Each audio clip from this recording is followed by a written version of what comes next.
Элитті арнайы жасақтар бұл ел мүддесін бейбіт уақытта да, соғыс кезінде де қорғау үшін өте күрделі тапсырмаларды орындауға арналған құрылымдар. Олар аса ұтқыр, арнайы дайындалған, ең соңғы технологиямен жабдықталған және мықты экипировкасы бар таңдаулы бөлімшелер.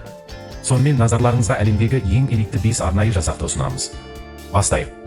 Сайрет Маткаль, Израиль елі.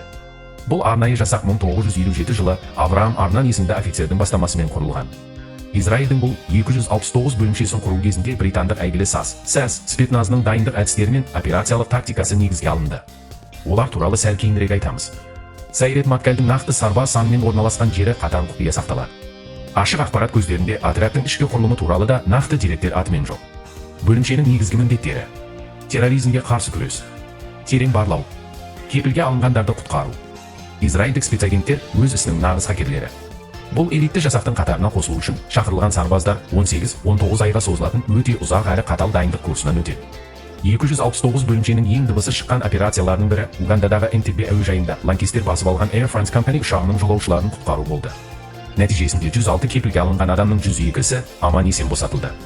Шығын ретінде тек отряд командирі подполковник Йонатан Нетаньяху қаза тапты. САС арнайы әуе қызметі. Ұлыбритания елі. САС әлемдегі ең көне және ең жоғары кәсіби деңгейдегі спецназ бөлімшелерінің бірі. Бұл отряд 1941 жылы 24 тамызда Шотланд гвардиясының лейтенанты Дэвид Стерлингтің бастамасымен құрылған. Дәл осы адам британдық қолбасшылықты спецназ сарбаздарын жау тылына парашютпен тастау тиімді екеніне көндіре алды. Бөлімшенің арнайы әуе қызметі деген атауы да осыдан шыққан. САС негізін 21, 22 және 23 жеке полк құрайды. Олар соғыс уақытында Ұлыбритания қарулы күштері қолбасшылығының тікелей жедел басқаруына өтеді. Көлемі жағынан әр полк кәдімгі батальонға тең келеді. Ал дәл 22-ші полк, инкремент деп аталатын бөлігі, бәріне мәлім құпия барлау қызметі Ми-6 мүддесі үшін жұмыс істейді. Негізінен, САС өте күрделі әскери операцияларға маманданған, бірақ 22-ші полктың құрамында сквадрон деп аталатын арнайы рота бар. Олар дәл осы антитеррористік операцияларға бейімделген. САСтың ең танымал операциясы 1980 жылы Лондондағы Иран елшілігінде кепілге алынғандарды босату. Бүкіл штурм бар жоғы 17 минутқа созылды. Нәтижесінде бір кепілге алынған адам қаза тауып, біреуі жараланды, ал қалғандары сәтті құтқарылды. Бір лаңкестен басқасының түгелдей көзі жойылды. Айта кететін қызық жайт, САС сарбаздары штурм кезінде газ қолданғанды өте жақсы көреді. Сондықтан противогаз олардың экипировкасының ажырамас бөлігі болып табылады.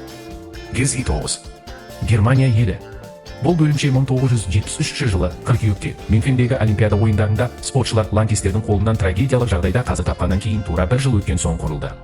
Дәл осы қанды оқиға неміс билігін жедел түрде GSI-9 жасағын құруға мәжбүр етті.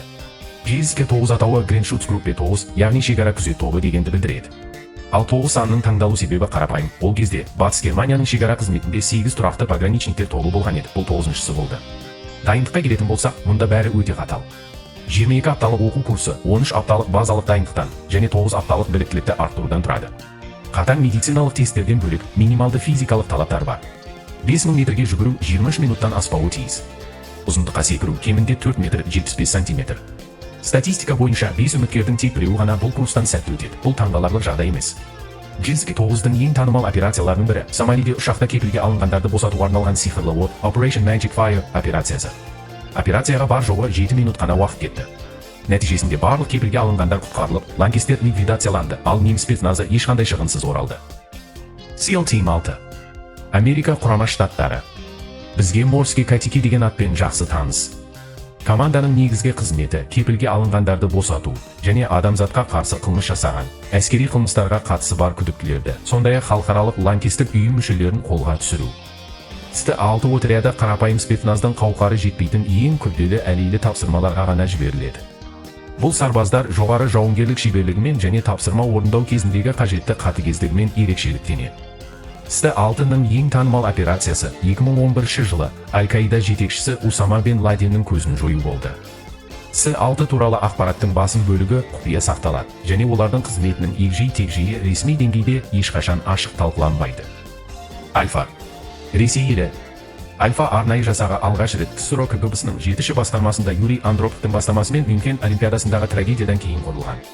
Бұл бөлімше арнайы тактика мен құралдарды қолдана отырып, терроризмге қарсы ең ауыр операцияларды жүргізуге арналған. Альфа қатарына қосылу үшін үміткерлер ерекше қатыгез іріктеуден өтеді. Бұл топқа тек жоғары білімі бар және физикалық дайындығы шегіне жеткен офицерлер ғана қабылданады. Normativтерге назар аударыңыздар. Турникке тартылу 25 рет, еденнен отжимание жасау 90 рет, пресс 100 рет, 100 метрге жүгіру 12-7 секунд, өз салмағымен тең штанганы жатып көтеру 10 рет, 3000 метрлік кросс 11 минут, ал екі аяқты ауыстырып секіру 90 рет. Бұдан бөлек қолма-қол ұрыста арнайы нұсқаушыға қарсы 3 минут бойы соққыға шыдап тұру қажет. Сондай-ақ сарбаздар ерекше психологиялық дайындықтан өтеді. Оны израильдік Сайрет Маткаль жасағының дайындығымен ғана салыстыруға болады. Топтың ең ірі операцияларының қатарында 1979 жылы Кабулдағы Амин сарайын басып алу, 2002 жылы Дубровкадағы театр орталығында 750-ден астам кепілді босату, онда 41 лаңкес өлтірілді, және 2004 жылы Бесландағы мектепті босату, 27 лаңкес жойылды, біреуі тірідей ұсталды бар. Айта кеткен жөн, Альфа тобының жаппай адамдарды кепілге алу жағдайларындағы операцияларда орасан зор жауынгерлік тәжірибесі бар. Әлемдегі ешбір басқа арнайы жасақ мұндай ауыр тәжірибемен мақтана алмайды. Бүгінгі күнге осы, достар. Каналға тіркелуді ұмытпаңыздар. Менің шеберханам сіздің көңіл күйіңіз.